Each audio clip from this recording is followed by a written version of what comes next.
Olá pessoal, estamos aqui para dar continuidade para nossa aula. A gente tinha falado na aula anterior sobre a nossa lei 11.350, que ia regulamentar toda a parte das atribuições do agente de endemias. E agora a gente vai falar sobre a nossa segunda lei, que vai cair nessa prova para a Barra dos Coqueiros, que vai ser a lei 11.595 de 2018, que, como a gente falou no finalzinho do nosso vídeo anterior, ela vai estar dispondo sobre reformulação de atribuição, jornada e condição de trabalho, grau de formação profissional, curso de formação técnica e continuada e também indenização no transporte.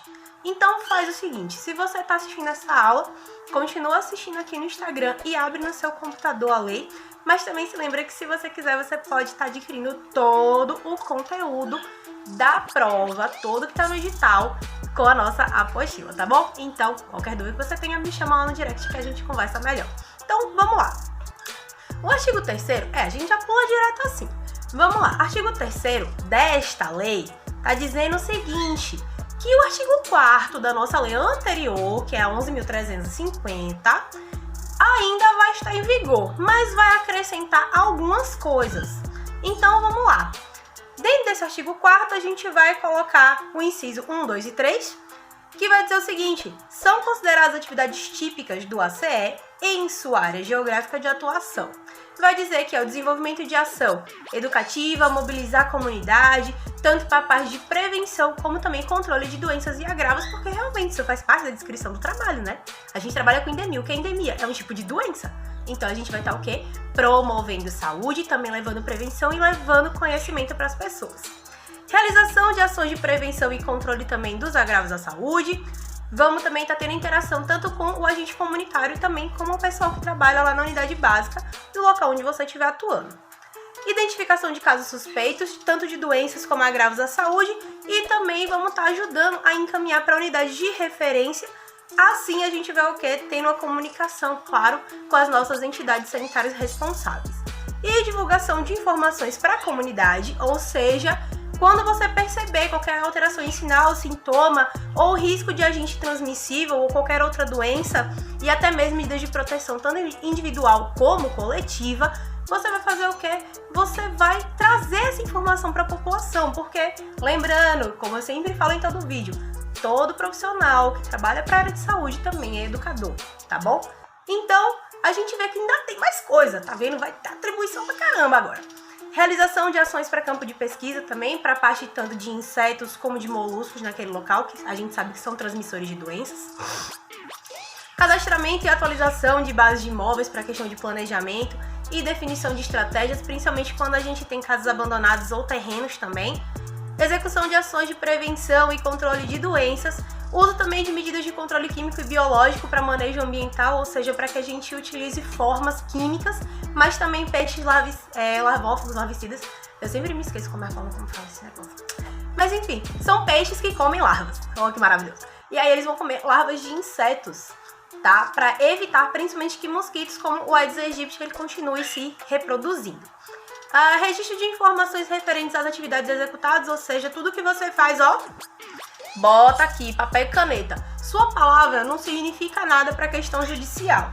Mesmo que alguém tenha visto, eles podem ter testemunho no seu favor, então não adianta. Você tem que escrever lá no seu relatório toda vez que alguma atividade for realizada.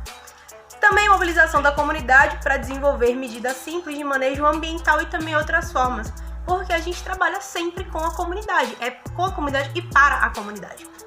Então, no inciso 2 diz que também a atividade do ACE também é assistida por um profissional de nível superior, fazer o quê? Planejamento, execução, avaliação de atividades de vacinação animal, que a gente sempre tem essas campanhas, isso é muito legal, principalmente vacinação contra a raiva. Também na coleta de animais e recebimento, acondicionamento, conservação de qualquer espécime que foi encontrado, principalmente para a gente entender esse espécime ele pode estar trazendo alguma doença ou um agravo à saúde.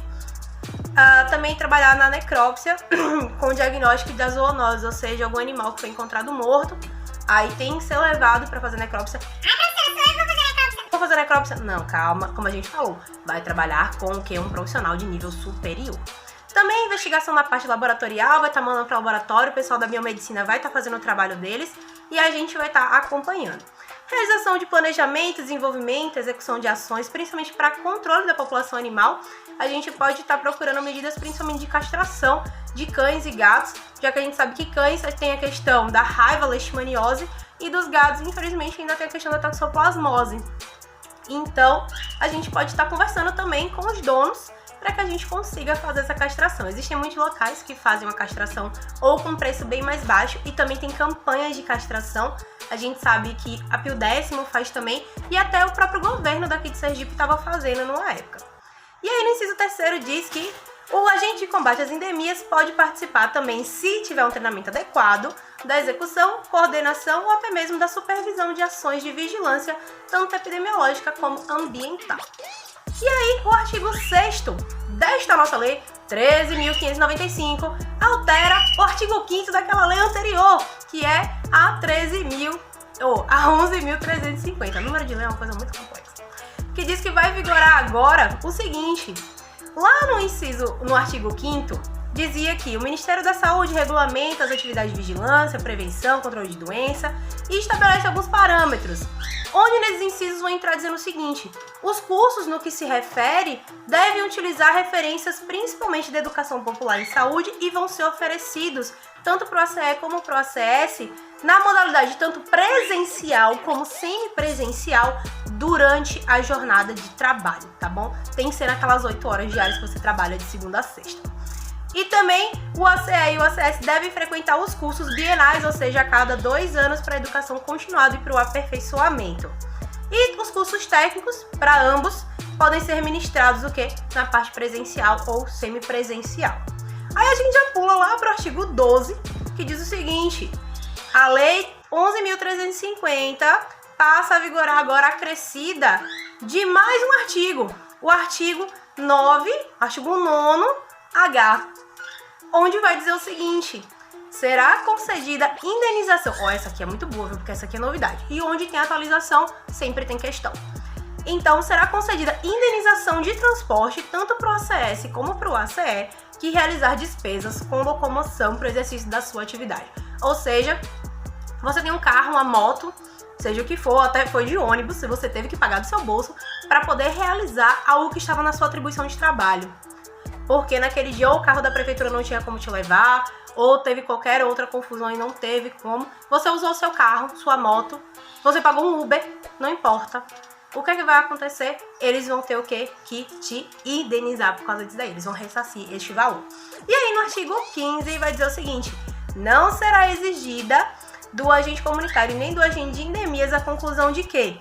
De ensino fundamental, se ele já estava exercendo atividade antes de 2006, ou seja, quando a gente teve lá a lei 11.350. Mas, se for depois deste dia, vai ter o quê? Que ter ensino médio se estiver exercendo as atividades na data de publicação dessa lei. Lembrando que essa lei ela foi de 2018. Então, de 2018 para cá, a gente disse que para você poder ser um agente de endemias, você precisa ter pelo menos o ensino médio completo, tá bom? Então, pessoal, essa aí foi a nossa aula. Foi um pouquinho longa, foi um pouquinho mais longa do que eu esperava, claro. Mas a gente tentou dar resumido da melhor forma possível. Escolhi esses assuntos porque normalmente são os mais difíceis que a gente tem. Mas continua aqui acompanhando o nosso Instagram, porque a gente sempre tá falando de algumas dicas, a gente fala sobre algumas doenças. Eu vou até deixar o enquete depois para que você que vai fazer essa prova me diga se você tem alguma doença, que você tem alguma dúvida, principalmente nas doenças infecciosas que vão cair na nossa prova. Se eu não me engano, são uma média de 18 doenças, olha que maravilha. Ou são 18 ou são 19. E aí você pode me dizer qual é que você tem mais dúvida e a gente traz aqui para uma aula, tá bom? Então, um beijo pra você, até a próxima. Não se esquece, deixa aqui o seu curtir, deixa um comentário e principalmente compartilha para alguém que vai fazer essa prova também. Porque conhecimento bom é sempre o quê? Conhecimento compartilhado, tá? Beijo, galera, e até a próxima.